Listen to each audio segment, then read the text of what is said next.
So I think we are really in an extremely dangerous moment in history, because you have a minority in all countries who are extremely worried that we may end up in a nuclear war, which would be the annihilation of the entire human species.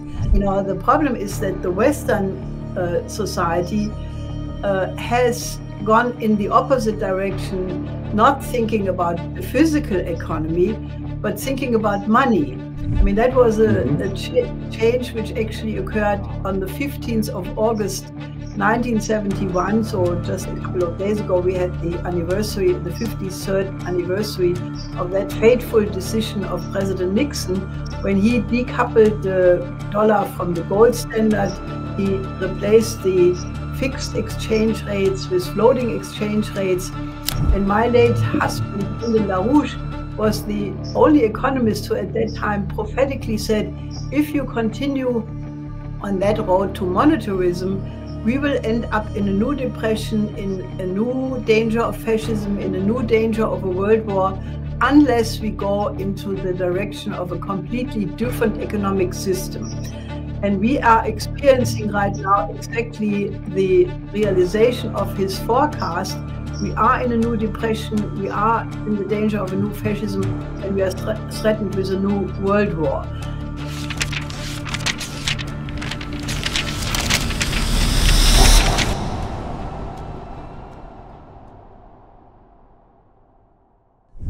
Hello, and thank you for joining our program, Strategic Compass. Ladies and gentlemen, today we are hosting Mrs. Helga Zepp-LaRouche. She's been the founding head of the Schiller Institute, and she is well versed on China and also on the emerging multipolarity. She's traveled across China. She's researched into China and the global South in general. And we are quite thankful to Madame Zepp-LaRouche for joining us in our program today. Let me thank you profusely first for joining us.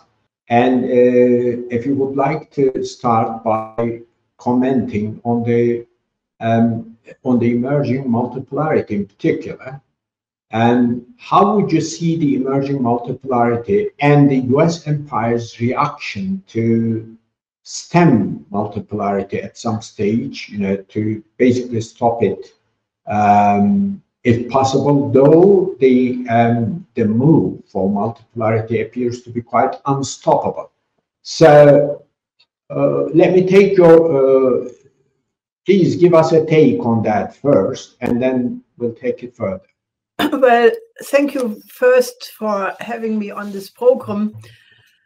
I think that the multipolarity is indeed unstoppable. However, I have a caveat on that.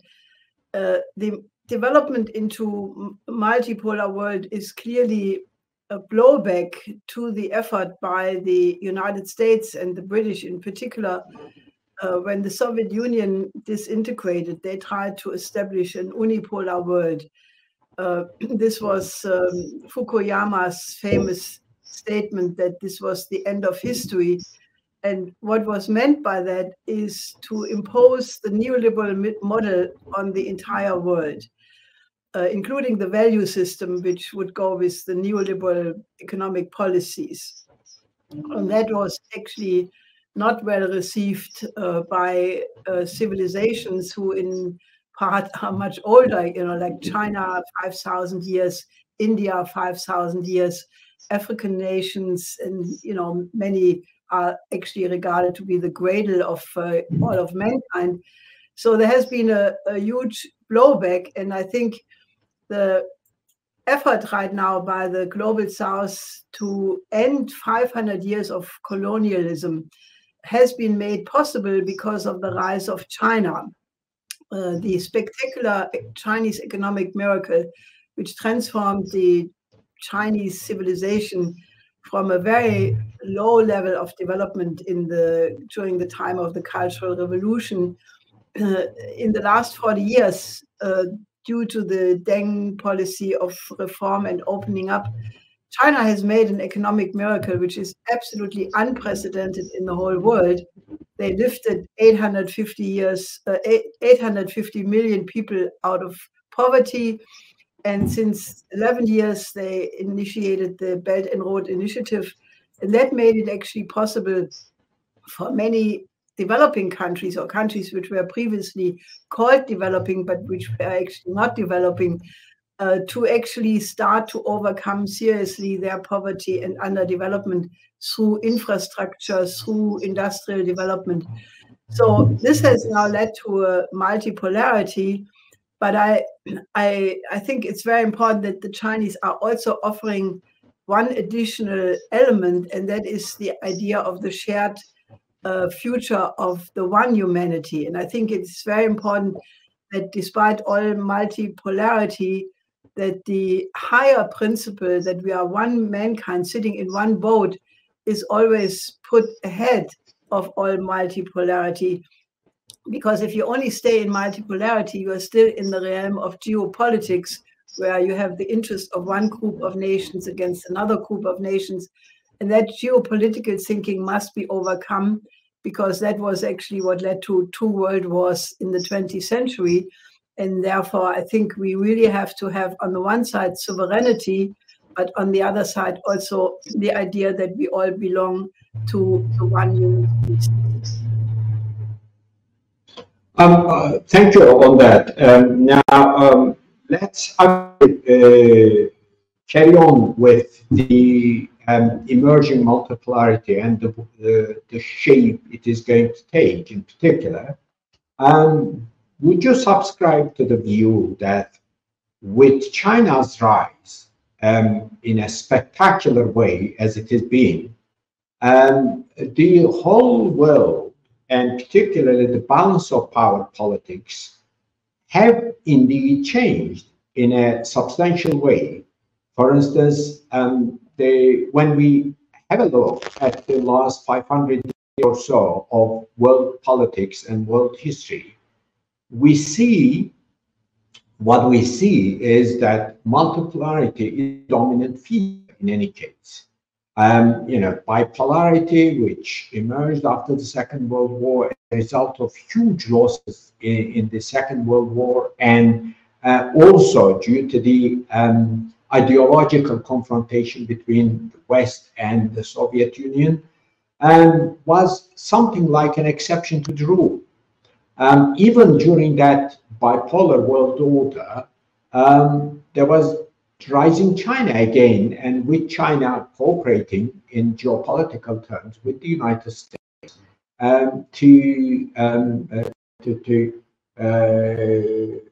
to contain the Soviet Union and the existence of the non-allied movement and all that, made it into some sort of multipolarity again, even during that period. Now, what I'm going to say is that the multipolarity being the predominant feature of world politics and balance of power politics, but there was one interesting point we all see when we study the last 500 years of European and/or world politics and history. That is, yes, there was multipolarity, but it was always Western dominated. So from the Iberian Peninsula to the French, from the English to the Germans, but there was always one particular very powerful state among the great powers of Europe. But this time, with China's rise, the whole thing is changing. China is quite not only big, also powerful, but also it is bringing in, as you pointed out earlier on, its own world view for international relations, for civilizational contacts and dialogue, and for global security and what have you. In addition to China, there are also prospective superpowers like India, if they can actually put their house in order and continue with that, even prospective powers like Brazil, and there's always Russia over there. So it is not going to be a European centered multipolarity, but this time it is going to be quite an interesting type of shape of multipolarity. Would you agree with that? Yes, I think that the problem is that the Western elites, the establishments of the United States and Europe, they have not yet really grasped the profundity of the change which is taking place, because they have dominated the world, I would say, since 500 years, a little bit more, because of the colonial system, and actually forgotten that before that, other cultures and other civilizations like China, like India, were actually much more relevant on the world scale. And now they are confronted with a situation where they have become the victim of their own ideology, which is unfortunately very arrogant, and they don't want to realize that the other civilizations have actually, contributed a lot to universal history, and in a certain sense they're still sitting on a high horse. I think the most typical expression of that was Joseph Borrell of the European Union, who said that Europe is a garden and the rest of the world is a jungle, and we have to protect this beautiful garden against plants coming into the garden from outside. I think that world outlook cannot be maintained, and it's actually tragic in my view, because European nations have contributed incredibly valuable things like the Andalusian Renaissance, the Italian Renaissance, the German classical period, and other things. And these are all going under right now because the Europeans have actually lost any sense of sovereignty and actually have become the underlings of the Anglosphere. And the Anglosphere is trying to keep control, to keep, essentially the United States military as the US hegemon. And, Europe is losing its identity. And I'm actually extremely worried that we in Europe are about to, become really the absolute losers of this change, simply because our establishments are trying to follow the Anglo-American model. So I think that, the problem in my view is that if you only would leave China, the BRICS countries, the SCO, ASEAN, all of these countries which are in the process of building a new economic system, if they would just be on their own, everything would be fine. But I think the key strategic bottleneck and the key strategic question which we have to solve is, how do we create a system in the world where the collapse of one empire, namely the Anglo-American empire, which is going on right now, is not leading to a world conflict which brings the whole world down? Well, good. Actually, I was just coming on that.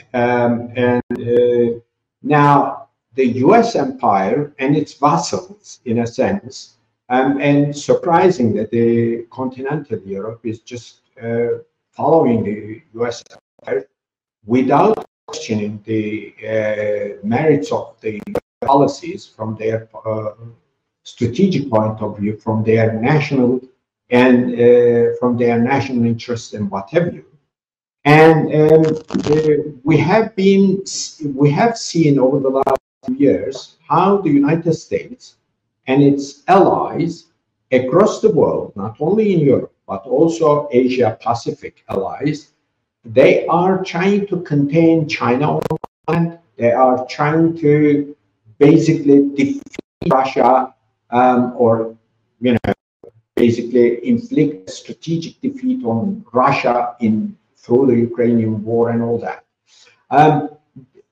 Do you think that they are going to continue? Or, I mean, in the case of Russia, for instance, it's clear that their efforts have not borne any fruit. They have failed in bringing about a strategic defeat for Russia, and the Russian economy seems to be doing well despite all the sanctions. But those sanctioning Russia, the continental European countries, are suffering from their own sanctions to a great extent and all that. Do you think that these policies are actually sustainable on the part of the European countries, given that there is all these new and anti-establishment parties basically flourishing across European continent? Even in the case of Britain, things seem to be changing, and with with this scenario, Trump taking over in the White House, that these scenarios, can we say that these scenarios are coming to an end, and then in the end, even the West will have to basically come to terms with the full-fledged multipolarity of some sort? Well, in the short term, I think we are looking at the most dangerous period in history ever, because I think that the next, I would say, 3 to 6 months until the new president is actually in office, this is, in my view, a period of utmost instability, because, as you can see, NATO is trying to escalate the situation with Russia. Actually, the recent incursion by the Ukrainians into Russia in the Kursk region is again one red line being crossed, and there are red lines being crossed every day almost. And the biggest illusion is that, oh, it doesn't matter, Putin is bluffing, there are no red lines, we can escalate. Actually, if you count the red lines which have been crossed in the last 2.5 years, it is amazing what patience President Putin has actually demonstrated. But I think in the recent period where the threats against the Zaporozhye nuclear plant and now the Kursk nuclear plant exist, I think we are reaching dangerously the threshold where Russia cannot and will not react with great patience. So I think we are really on the verge of the whole situation going out of control, like in the Middle East, where the fact that the US Congress gave 58 standing ovations to Netanyahu when he visited there has just emboldened him to continue with his policy in Gaza. And if it ever comes to a confrontation with Iran, we there also have the danger that a regional conflict could go into a global conflict. So I think we are really in an extremely dangerous moment in history. And I think, the only way how I can think that the situation can be avoided is that we in time find enough reasonable people who step forward and make that danger more known, because you have a minority in all countries who are extremely worried that we may end up in a nuclear war, which would be the annihilation of the entire human species. But because of the control of the mainstream media in Western Europe and in the United States, there is a large part of the population who are really indifferent, sleepwalking, or who are just believing the NATO narrative one-to-one. And I think we have to wake up the population that we are in that danger. And then we have to basically make what I call an intellectual leap, and basically say that we have to have a new security and development architecture which takes into account the interest of every single country on the planet, in the tradition of the Peace of Westphalia, which ended 150 years of war, because people at that time came to the conclusion that a continuation of the war would not be for the joy of anybody, because everybody would be dead. And today, with thermonuclear weapons, that is more true than ever before. So I think we need urgently an escalation in the debate about where we are. And we have to have more citizens and institutional people stepping forward and basically saying, stop before it's too late. Do you see any signs of that happening, particularly in continental Europe, with anti-establishment parties basically making quite great and also coming up into prominence and doing well in the elections? Well, yes, you have no government in France right now as a result of the recent election period of utmost chaos and instability. The German government, the so-called streetlight coalition, is more unpopular than any other government since World War II. We have in 2 weeks elections in 3 German states in the east, where you can expect a crushing defeat for the present government parties.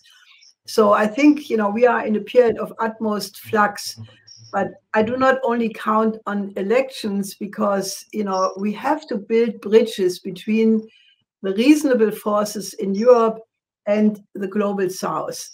Because the change which we already experience is that the global south has definitely turned away from the control, being under the control of the Western powers.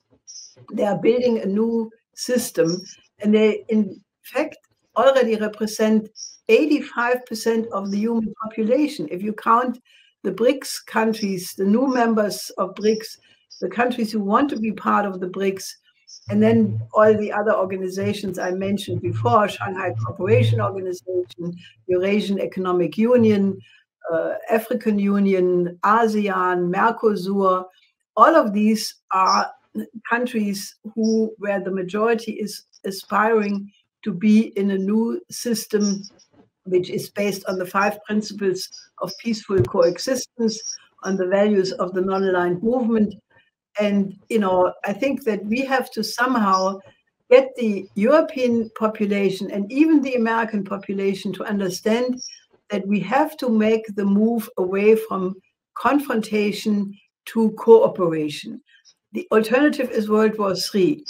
And I think that, take the German economy, for example. We are right now, as a result of all these Atlanticist policies, the sabotage of Nord Stream pipelines, the explosion of the energy prices as a result of the sanctions against Russia, we are right now in a situation where the German economy is in a free fall. Now, where is the way out? Germany is an export nation. This you may regret or not, but we are. We have almost no raw materials, and we had a high living standard because of a high export ratio. Now, the only market for Germany to come ever out of this crisis is the global south, the global majority.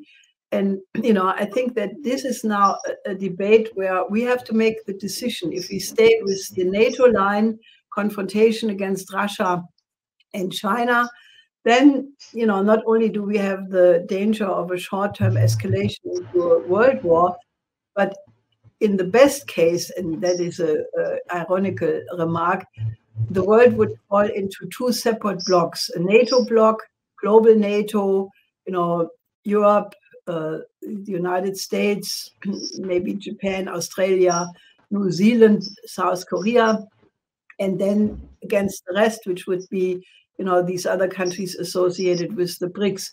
I think Europe would not survive such a split, and we would go into chaos, because you have to also consider that we are sitting on a complete powder keg where the transatlantic financial system sits on a mountain of unpayable debt. We have a derivative exposure of more than $2 quadrillion. We saw the Black Monday just 2 weeks ago, which was triggered, by a tiny increase in the interest rate, which immediately detonated the yen carry trade. And, there are many reasons to believe that this could repeat itself at any moment. So I think that, the only way how we will get out of this really incredible crisis is to basically go back to diplomacy, go back to the negotiation table, and try to resolve all of these problems through dialogue. Otherwise, I think we are in for uncharted waters with a potential catastrophe at the end. Well, thank you. Now, let's move to the Chinese worldview for international relations. Okay, so we are all critical of the Western handling of international relations, the way they exploit resources of other countries, and the way they basically want to continue with their predominant situation in military, economy, and other areas of world or other areas of life, particularly. But the Chinese side, for instance, seem to be proposing something new in terms of international relations, because the Western dominant powers, particularly the US elite or Anglo-American elite, keep saying that, you know, if China is going to become a predominant power, if the global South is going to develop more, it means the fact that, you know, the world's resources is limited, then they are going to get the lion's share, and we are going to get poorer and poorer, and we should not let that happen. But the Chinese side is offering, and also the global South and the world elite supporting that world view, that world's resources are enough for all human beings. There is no need to basically cut down on even population, as the Western elite seem to be quite bent on doing. You know, let's do whatever, through whatever means, to cut down on the population, to make sure that the population rise stops, and all that. The Chinese came out, you know, with President Xi proposing a civilizational contacts and dialogue, and second, a global security initiative, and also peaceful coexistence. You know, can you elaborate on all of them a bit, please? Well, I think the source of wealth is not resources. The only source of wealth is the creativity of the individual and the ability of the human mind to discover scientific and technological progress again and again and again. Therefore, what is a resource is entirely determined by the level of technology with which you work on that particular resource. It can be a stone, it can be rare earth, it can be rare minerals. What you make out of a resource is entirely a question of the development of the science and technology. And the Chinese have understood that. The Chinese had a one-child policy for quite some time. And there was an interesting article in the Chinese press which said at one point they came to the conclusion, you know, as long as they believed that the resources were finite, that they thought it's better to have only one child. But then they changed their view and they came to the conclusion that since the creativity of the individual is the source of wealth, every new child is an additional resource and value. And I think that that difference is really crucial, because, you know, the problem is that the Western society has gone in the opposite direction, not thinking about the physical economy, but thinking about money. I mean, that was a change which actually occurred on the 15th of August, 1971. So just a couple of days ago, we had the anniversary, the 53rd anniversary of that fateful decision of President Nixon, when he decoupled the dollar from the gold standard. He replaced the fixed exchange rates with floating exchange rates. And my late husband, LaRouche, was the only economist who at that time prophetically said, if you continue on that road to monetarism, we will end up in a new depression, in a new danger of fascism, in a new danger of a world war, unless we go into the direction of a completely different economic system. And we are experiencing right now exactly the realization of his forecast. We are in a new depression, we are in the danger of a new fascism, and we are threatened with a new world war. And I think, you know, the Western system, unfortunately, has gone in the direction of more profit maximization, deregulation of the markets. That is why we have now a situation where you have more and more billionaires, people who become so unbelievably rich that they cannot possibly enjoy their wealth in their lifetime, while the billions of people become poorer and poorer in every country on the planet. So I think, you know, that system of the profit maximization, money makes money, all this idea of stock exchanges, you know, exuberance, you know, by speculating, that is coming to an end, because you cannot have a situation where few people become more rich and rich and rich, and the majority of the humankind goes into poverty. And the Chinese have, you know, basically demonstrated that they have a superior economic model because they are not counting on money, they are counting on innovation. I think it is something for economists to consider, that the Chinese economic system has not gone into crisis as many people in the West were, you know, doomsday saying, you know, the Chinese will face a debacle. And so it did not happen. The Chinese economy may have had little fluctuations here and there, but in the totality, they were progressing. And that is due to the fact that they put their bets on continuous injection of innovation in the economy. And that is why, you know, they are doing so well as they are doing, as the whole world can see. Well, one last point then. Maybe we should concentrate on a little. That's about de-dollarization in international trade. So you have pointed out the importance of the global South countries coming together in the contours of BRICS and Shanghai Cooperation Council, Eurasian Economic Organization, and all that. I think the BRICS stands out quite impressively. So does Shanghai Cooperation Organization too. But there is an expectation among all the people of the global South for further de-dollarization. Okay, China has been cutting down on its dollar stocks quite considerably. Okay, the Russians and the others, including Indians, are making it easier for